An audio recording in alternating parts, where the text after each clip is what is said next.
important stuff, written in the only language that could communicate it. You wouldn't want to miss that.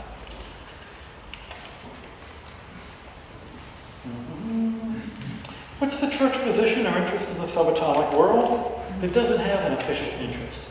There are plenty of priests who have worked in subatomic physics. At one point, the Americans were going to try to build something to rival CERN. Reagan pulled the plug and they never got the money. The fellow who was in charge of that program happened to be a Jesuit priest, because he happened to also be a very, very good scientist who knew about management. And so, multiverse, string theory. One of the guys in our group at the Vatican Observatory is studying string theory. The late Bill Stager, who was a cosmologist, and some of you here knew well, worked in the mathematics of cosmology and understood and would talk with great length on the meaning of a multiverse. Bill Stager studied at Cambridge under Martin Rees as a classmate of Stephen Hawking. They're buddies.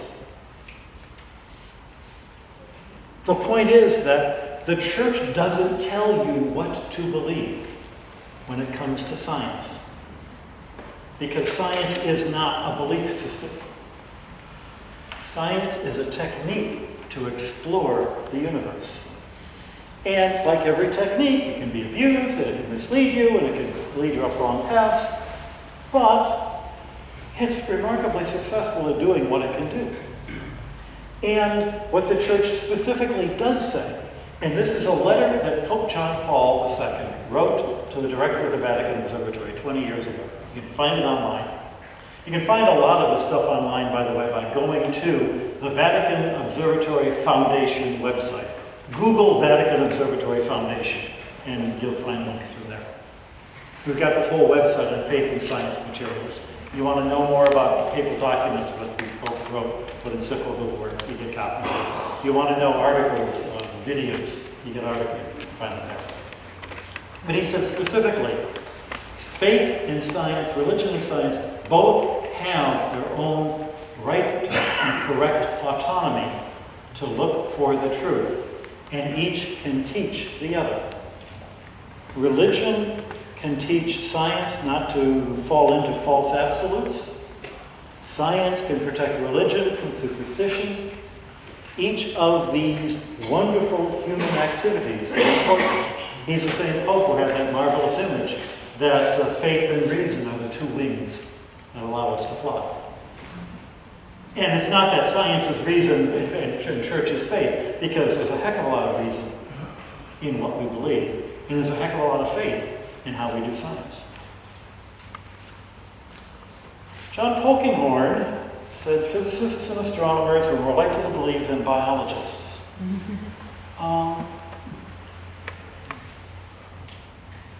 In general, yeah, I think that's my experience. There's plenty of exceptions. The director of the National Institute of Health in America is a very well-known, prominent evangelical Christian. Certainly there are lots of people who find that same joy. The difference between biology and physics is that physics was horribly humbled at the end of the 19th century when we discovered that Isaac Newton's ideas that it's all gears and levers and strict causality doesn't work. It's not just that we can't make it work, it's that it fundamentally isn't the way the universe works. And the biologists are still trying to map out the gears and levers of what goes on in the cell, because it's a whole lot more complicated, and because they haven't gotten to the level where it doesn't work. So their cosmos in their head is geared to thinking that everything is causal. And if they can't step out of it and say, yeah, but I love my kids, then they're in trouble. Do we collaborate with other research establishments in the world? Yep. How does it work? Lots of different ways. I'll give you two examples. I mentioned that the work that I did with measuring meteorites. Once we had enough data out there and people were using these data and realized this was worthwhile, a friend of mine then wrote to NASA for a grant to buy better equipment to help us out, took on a Jesuit as a grad student who used this equipment to finish his thesis measuring these rocks from all over the world in everybody's different collection, different museums. and then has given us that equipment on long-term loan. So that NASA grant has paid for some essential equipment in our lab. Another example, the telescope we have in Arizona that you saw in the film this morning. That telescope was made because a fellow named Roger Angel had a new idea of making a mirror, got the money to build the mirror, it worked. He came to the Vatican and said, we'll give you the mirror if you build a telescope around it. It's wonderful, the Pope's mirror is made by an angel. But we collaborate, we share time on that telescope. The University of Arizona rents the Vatican Observatory, a suite of offices.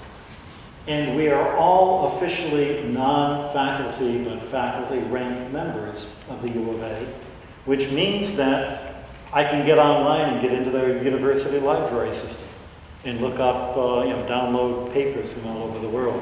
When I'm on campus, I can go to the libraries, I can use the faculty lounge, we are part of this bigger community. And that's a state university. It's a state secular university. But we have this marvelous collaboration. Partly because we're not competing with the same guys for the same money. They can't get at the money we get and vice versa. And we could, but we choose not to. We wind up being in a lot of programs that, you submitted an idea for a brilliant research project that'll cost $10 million. And so is he, and so is she, and so is he. And it all goes to a committee, and we have to rank these. Who's on the committee? It better not be the 4 of you. So it's the people that submitted the previous year, plus people like us. And in theory, we could, since I'm not in competition with any of that money, I can say clearly, yeah, her idea, I don't think so. But his idea, by comparison, her idea looks better. Whatever. In addition to that, the International Astronomical Union, those terrible people who demoted Pluto, we were right. The chair, the secretary and later chair of certain divisions have been Vatican Observatory people. The guy who wrote the actual definition that passed, because he was on that committee, was Father Chris Corbally, a British Jesuit member of the Vatican Observatory. So we're very active in the IAU. Again, it's a way of reminding people that the Vatican is an independent country. Same question in a funny way. Do you think fewer life scientists and physical scientists believe in a personal God? And again, it's because biology is still in this mechanistic universe. In general, that's been my experience, but when I entered the Jesuits and sort of came out as, look at me, I'm a believer, so many of my astronomy friends came out and said, you go to church? As if they're surprised I sure couldn't have told. But then they go, let me tell you about the church I go to. And I think, you go to church too? There's 2 of us? There's all of us. And I find that less often in the biology world. And again, I think it's just they're still locked in this mechanistic universe. Billions of planets, orbiting billions of stars. They can't all be devoid of life. Well, as far as we know, they could be, but yeah, they probably don't. I think they're probably not. What would it affect if we found life, if we found intelligent life, would it affect our religion? A guy actually did a survey. Ted Peters at Berkeley, University of Berkeley, talked to people in many different religions to say, if intelligent life was discovered elsewhere, how would this affect your religion? And almost uniformly, every group said, well, it would prove that we were right, regardless of what they believed. The atheists would say, well, prove I was right all along. How could there be, one God if there are all these different faiths? And then the believers, it proves that God creates life everywhere, just like the fact that we haven't found life hasn't stopped anybody from believing what they already believe. So ultimately, this is to say, this is not a critical experiment. It'll be there or not be there, and we won't know until we see it.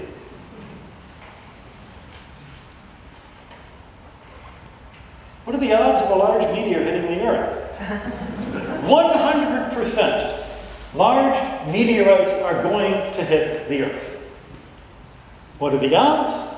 That it's going to happen this year? 1 in 100 million. But sooner or later, it's going to happen. Because it has happened in the past. Over the 4.5 billion years that Earth has been here, we've been hit. And we'll be hit again. They say, you know, if the dinosaurs had had a space program, they'd still be around. What's this issue about the gap between the meteorites? Why is the gap? Well, it's a matter of how big. There are many, many more small things and many, many fewer big things. And so the smaller the object you're looking at, the more likely this one will hit. And nowadays, people are saying the big one, like that killed the dinosaurs, you know, if you're really worried about that, stop smoking and wear your seatbelt. Because those are a whole lot more likely to kill you. But there is a believable chance that in our lifetimes, something maybe the size of a car will hit over a city and cause significant damage and kill people. Because we've seen things like that almost happen already. And as there are more people living in more parts of the world, we're presenting a bigger target. That is a believable, you know, something that maybe in something the size of this church could do real damage. The bigger they are, the less likely they are. The smaller they are, the more likely they are. We get meteorites, rocks, that hit all the time. No one has ever been killed by a meteorite and lived to tell the tale. But it's one of those things that it's worth at least keeping track of what's out there. And if you can tell 50 years ahead of time that it's on a collision course, you can do something about it. If it's going to be next week, say your prayers.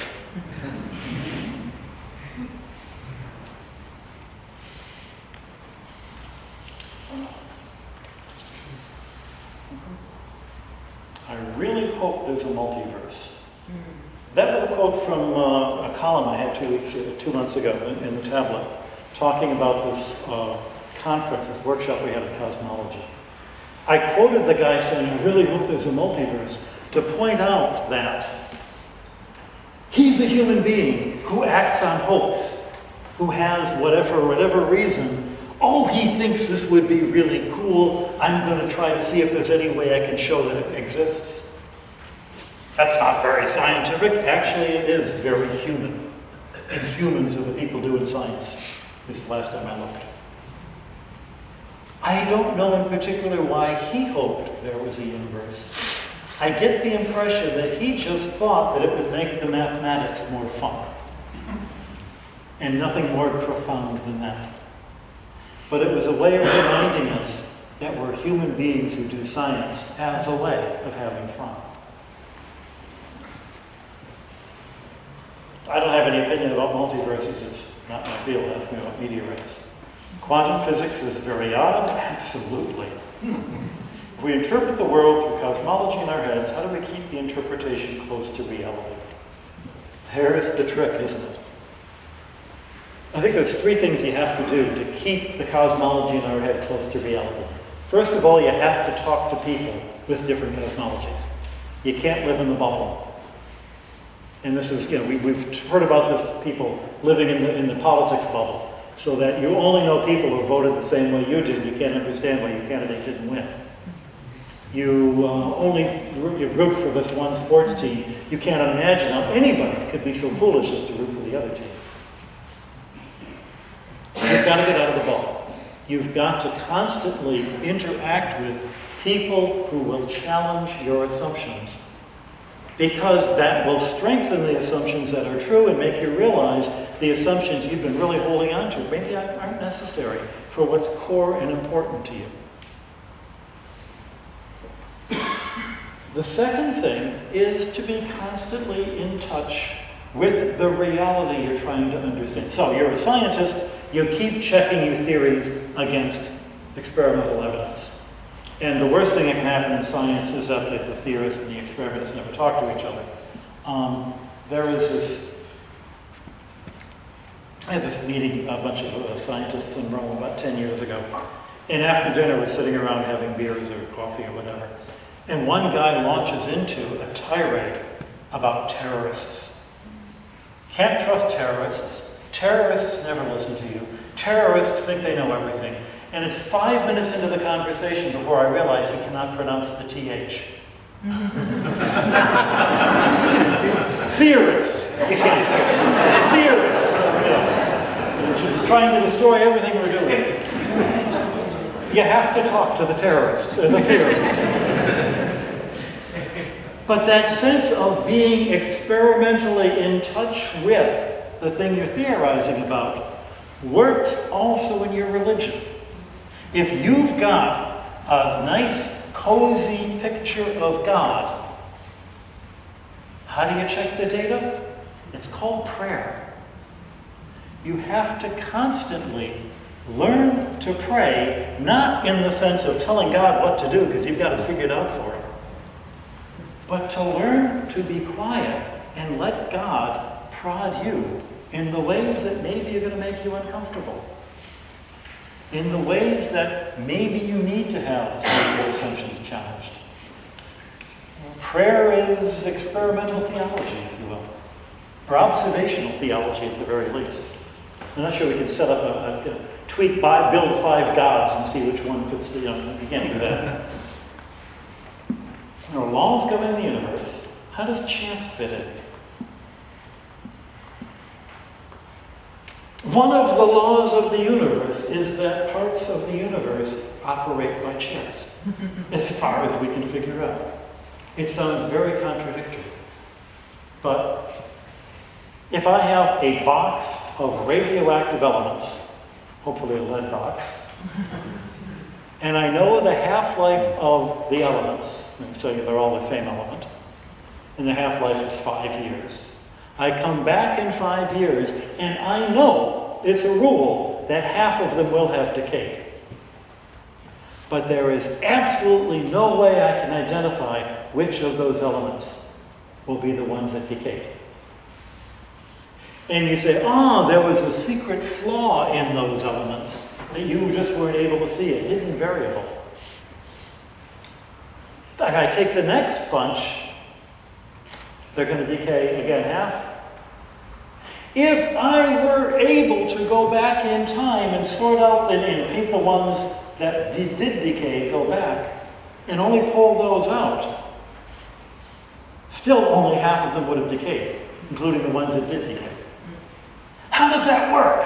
How does nature know to do that? We don't know. But that's what we observe.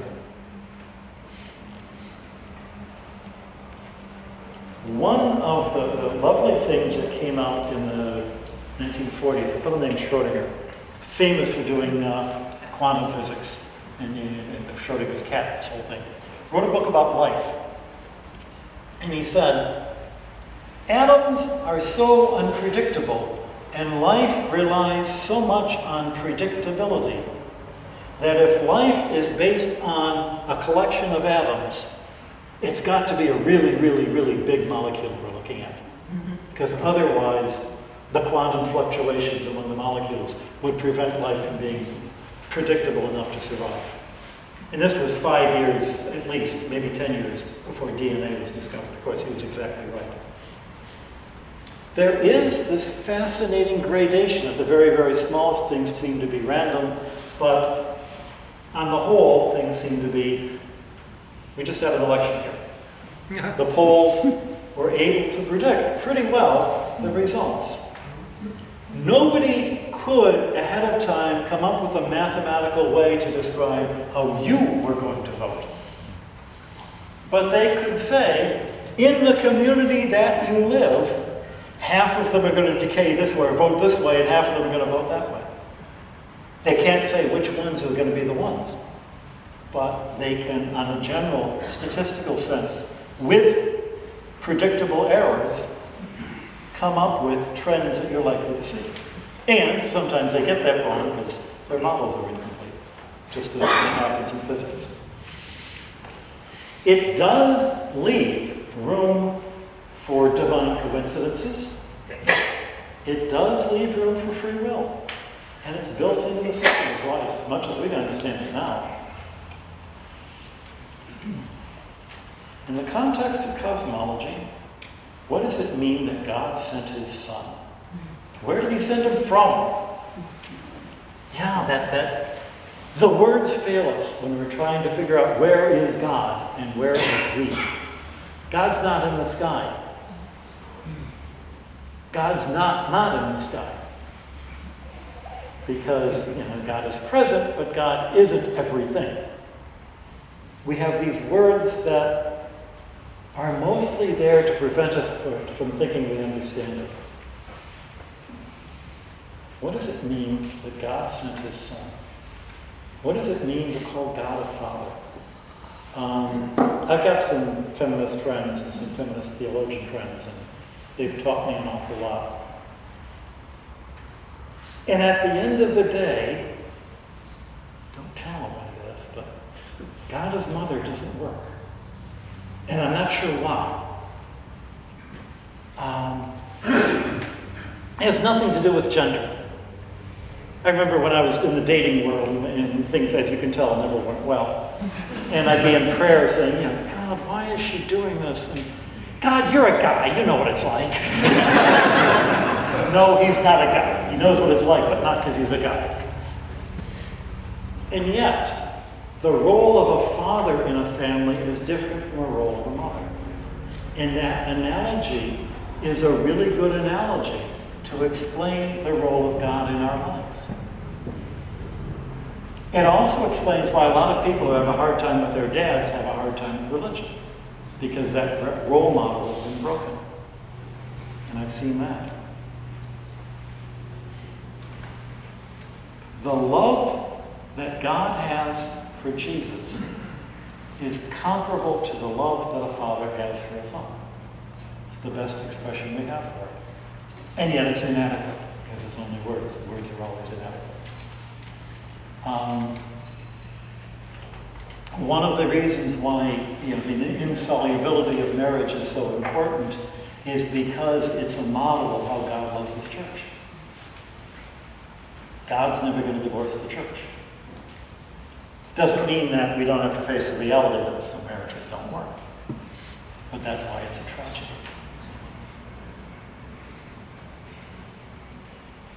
At the end of the day, it's a picture. And if the picture doesn't work, find another picture. Some of these, God as Father works great for me because I've got a fabulous relationship with my dad. Other people don't. Find a picture that works. Better than that, I'm going to end because it's now 3 o'clock and we have to be out of here. Mary, as the mother of Jesus, 12-year-old Jesus, lost in the temple, drags him out, takes him home. She's got to be thinking, what the heck? I mean, what the heck? What does she do? She does not puzzle it out, come up with a solution, and write 3 volumes on Christology and the nature of. What are we told that she does? She ponders these things in her heart. The goal is not to come up with answers. The goal is to understand the questions better. Think of a person you love, your spouse, your best friend, your child. Is your best friend a problem to be solved? I hope not. Your best friend is someone that you want to ever better understand. Norbert Wiener, mathematician at MIT, once said, you never understand mathematics, you just get used to it. Same's true of physics, same's true of friendship, same's true of God. God is not a problem to be solved. Fix that one, put it in the box, done. But a relationship that you ponder and live with and enjoy and sometimes drives you nuts, sometimes you don't get it, that's okay. What do we see in Scripture all the time? The people who love God the most are the ones who will yell at him and then listen when he yells back. One of the reasons I'm not married is because I never could deal with the idea of having an argument with the girlfriend. Like, oh no, she won't like me. God will like you, even when you have an argument with him. Because the best relationships are the ones where you can argue and then at the end of the day, kiss and make up. And that's what we have to learn to do with God.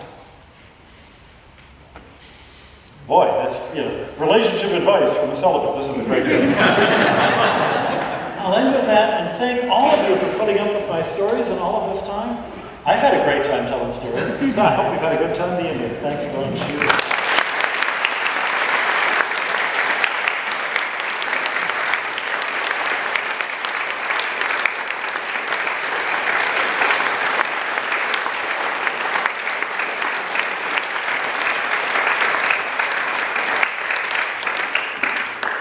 Do you know how long that was?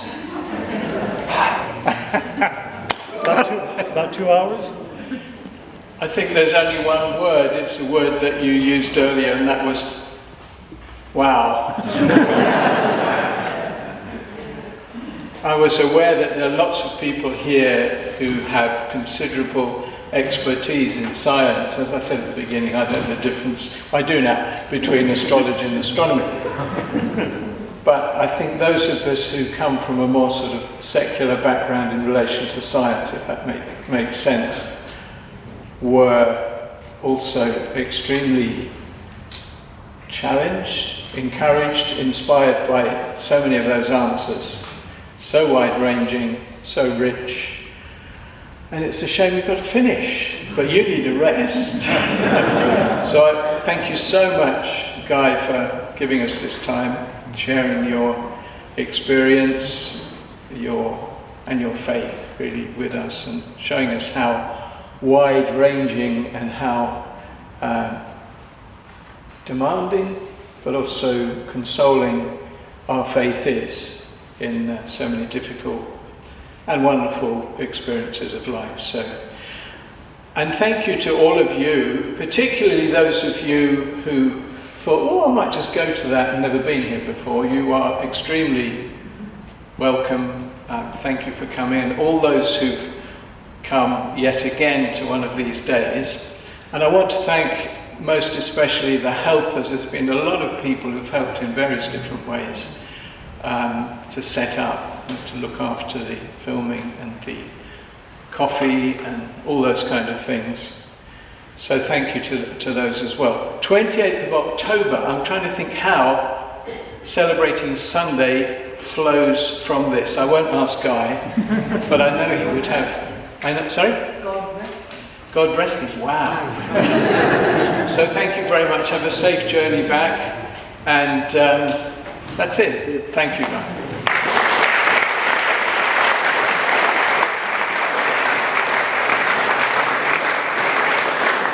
If you still wish to contribute to the collection, I'm sure there's some baskets there. More importantly, if you want to give us your details, perhaps you just leave them on the table at the back. And if you haven't got the information about the 28th of October, please take it. Thank you very much.